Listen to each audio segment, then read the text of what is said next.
Sandra Hogan from SunTrust Bank, one of our sponsors. You're going to fire the shot. And this is Laura Steele and Bob Figgins getting ready to talk to you about the 2011 Crazy Eights race that takes place in Kingsport on July 16, 2011.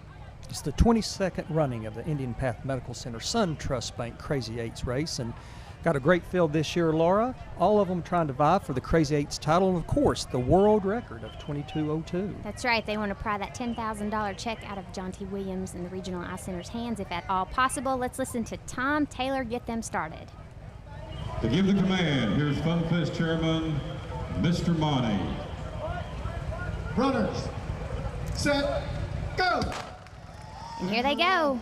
We've got people lined up on both sides, a record crowd of over 2,400 runners for this year's event, Bob.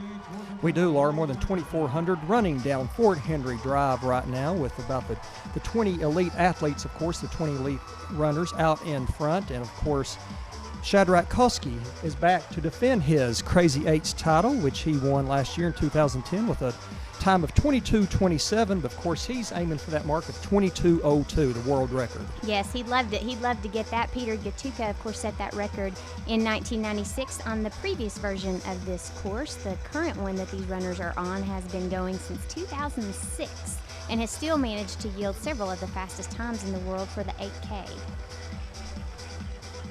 As you can see, the runners are making their initial way down Fort Henry Drive. This will be the first time they're on Fort Henry Drive. They will be back down the same area in just a bit after they pass the halfway point as the second part of the Crazy Eights loop takes place. And all these people are out to cheer them on. They look really excited. It's a great crowd.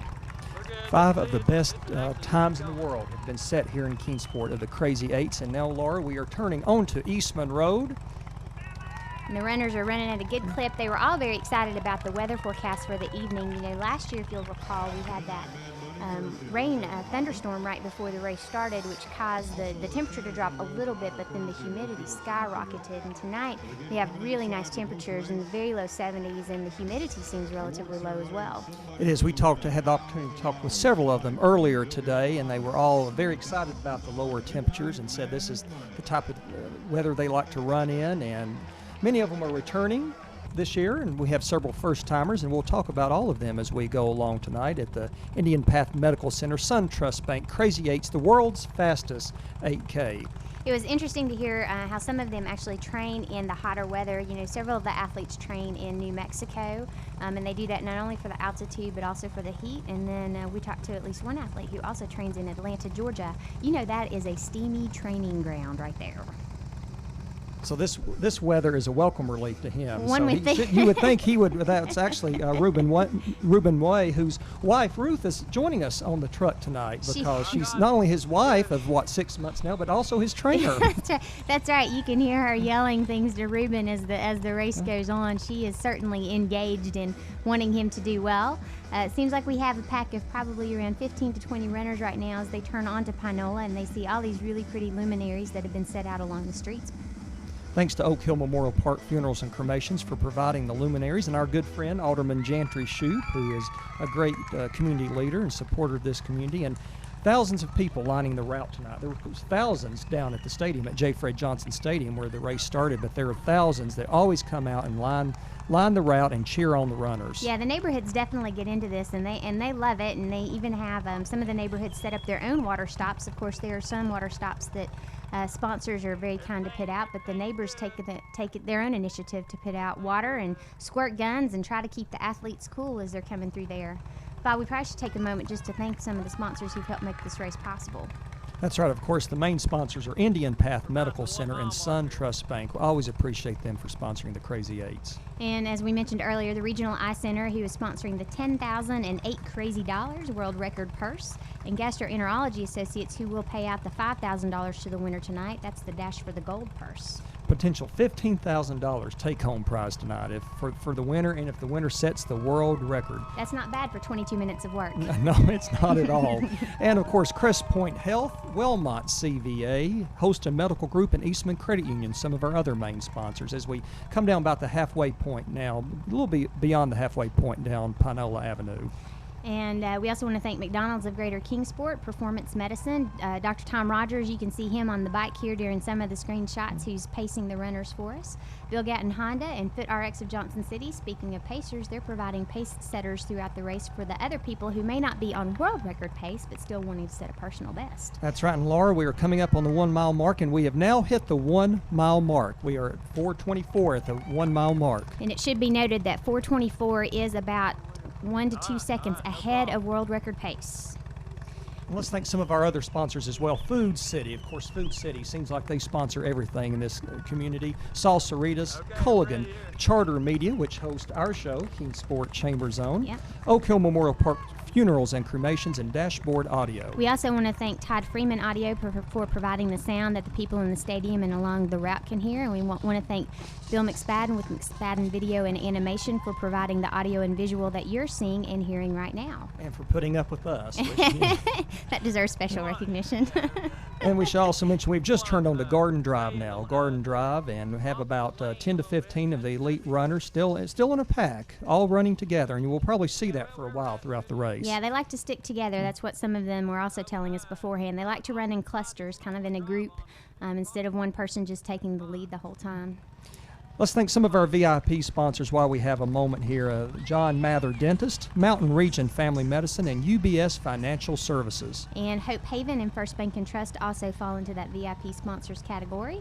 And then we also want to thank the official media sponsor for the Crazy Eights, Power Talk 870, and of course that wonderful voice of Tom Taylor.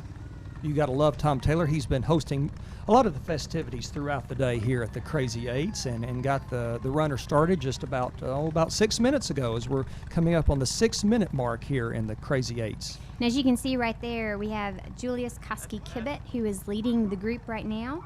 And we have a few other well-known runners packed in there as well. It looks like there's Ruben Way, number 19, who's in that lead group. It looks like Simon Durango might be in that group, and of course Redwan Harufi is in the group as well. He kind of came into this race really as the hot runner on the circuit right now. He's had quite a list of accomplishments here in 2011. Yes, he has, just coming off his win at the Boilermaker 15K with a time of 43:30, and his first time at the Crazy Eights, Laura. So happy to have Red One joining us. Yeah, he seemed very excited about that. I think he also did pretty well in a mini marathon that he ran in Indianapolis this year, the 500 mini marathon that was run on Memorial Day.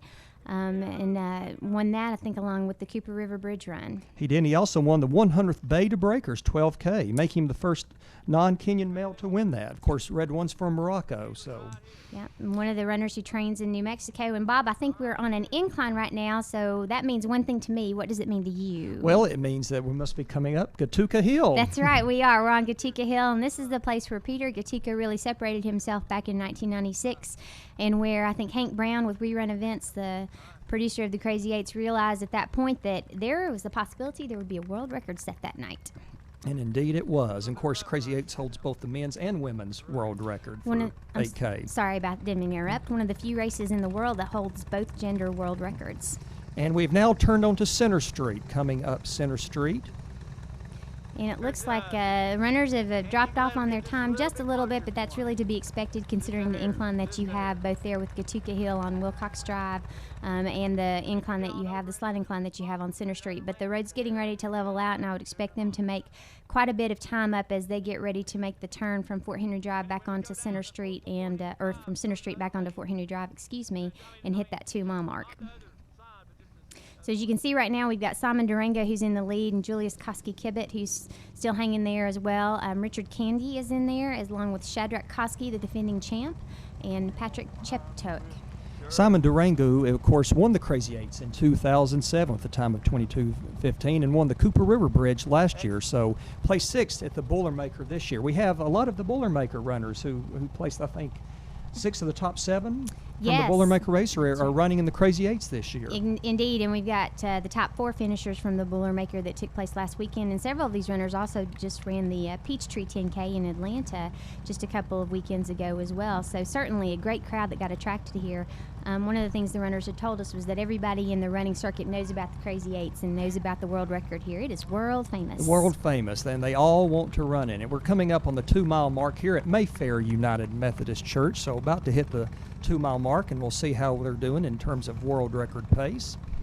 Looks like at their 2-mile mark they hit just over 9 minutes, and of course that is just a tad off of world record pace. Looks like they lost somewhere around 7 to 8 seconds on that incline, but again, they have an opportunity to make some of that up as the road evens out, and actually they get a little bit of a decline as they come back down Fort Henry Drive for the second part of their loop. You know, Laura, most of these runners train 6 days a week. They run 6 days a week. In fact, a number of them ran today, which was remarkable. Indeed, indeed. Well, and they were talking to us that during their peak training season, they will run anywhere from 90 to 120 miles per week. And that's, if you just think about how much mileage that is, that's incredible that their bodies hold up to all of that.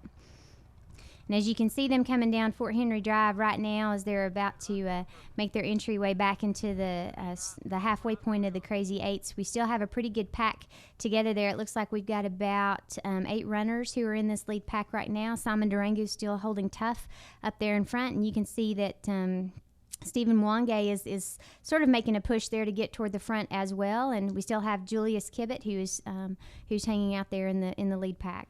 Stephen Mwange, of course, finished 4th at the Boilermaker this year and ran in the Cherry Blossom not too long ago. And a lot of them run in the Cherry Blossom, of course. That's a very, very popular race. And he, like many, as you mentioned, trains in New Mexico.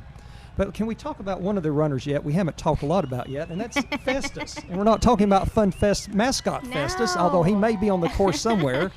No, we're talking about Festus Keegan, who we had the opportunity to meet today. And Festus is just recently graduated from Texas Christian University. He's a horned frog and just recently completed his eligibility in May. So he is just basically a brand new runner to the professional running circuit. That's right, turned professional earlier this year. His first Crazy Eights and only his second 8K. So we'll see how he does with his second 8K. Most of them love to run the 10K or the half marathon. So right, the 8K is kind of an odd distance, I think, for them. Of course, Festus is just coming off a win at the 10K in Milwaukee earlier this year. So yeah, not too bad. I think that he said that was his first professional race, so that's not a bad way to get your career started. You can see the group is passing back by those religious fans who are out here for the very start of the race as well, and we're coming back under the banner just past the halfway point here at Memorial Park, and runners still look like they're doing a pretty good clip. And actually, I think they might have passed that halfway point just a little bit ahead of world record pace, so they're certainly picking it back up again. Certainly about 8 or 9 runners now who have a chance to win the race and to set the world record pace. Of course, you mentioned Stephen Mwange, who is one of the runners out in front. He's number 18, and this is also his first time at the Crazy Eight, so we welcome him to Kingsport. And I think the runners had mentioned to us that it was the first time running in the evening. It's not something that they're normally doing. They do prefer the early morning races, but again, I think the weather has cooperated quite nicely with them, and it should be just a great evening. They're trekking right along. Stephen Mwange from Kenya, and also ran at the Boilermaker this year. And as you mentioned, Laura, his first night race, and only started running in 2004 and turned professional 2 years later in 2006. But yet another one of the elite athletes who trains in New Mexico. Yeah. You can see that the lead pack here has dropped off just a little bit, but we still have about 7 runners that are hanging here together, and we have Simon Durango, who's still leading the charge with the runners, and Stephen Koski not too far behind them. The runners talked about how they, a lot of them knew each other just from the various races that they participate in, as well as the fact that they like to train together. So you can see the crowd lined up here a little bit along Fort Henry Drive as they pass the new food city there on the corner of Fort Henry Drive and Eastman Road. That's right, coming up on Kingsport Town Center as well. And we don't, as we are watching this, Laura, we don't see many behind them. Well, now all we can see are the elite athletes as we look way back down Fort Henry Drive. There's a reason. There's probably a reason for that, Bob. If we weren't riding in a truck, we'd be behind them as well. Yes, we're lucky to still be in front of them. No doubt. As they just passed the intersection with Memorial Boulevard, well, you'll see them coming down in just quite a tear here in just a little bit toward the very end of the race, and people standing out there just cheering them on. And we just passed mile 3 where they clocked 13:33, and again, they're just a little bit behind world record pace, about 14 seconds as they make their way up Fort Henry Drive. And of course, with mile marker 3 was at SunTrust Bank, which is one of the 2 main sponsors of the Crazy Eights, the world's fastest 8K. SunTrust Bank, along with Indian Path Medical Center. I want to thank them again for their sponsorship of the Crazy Eights.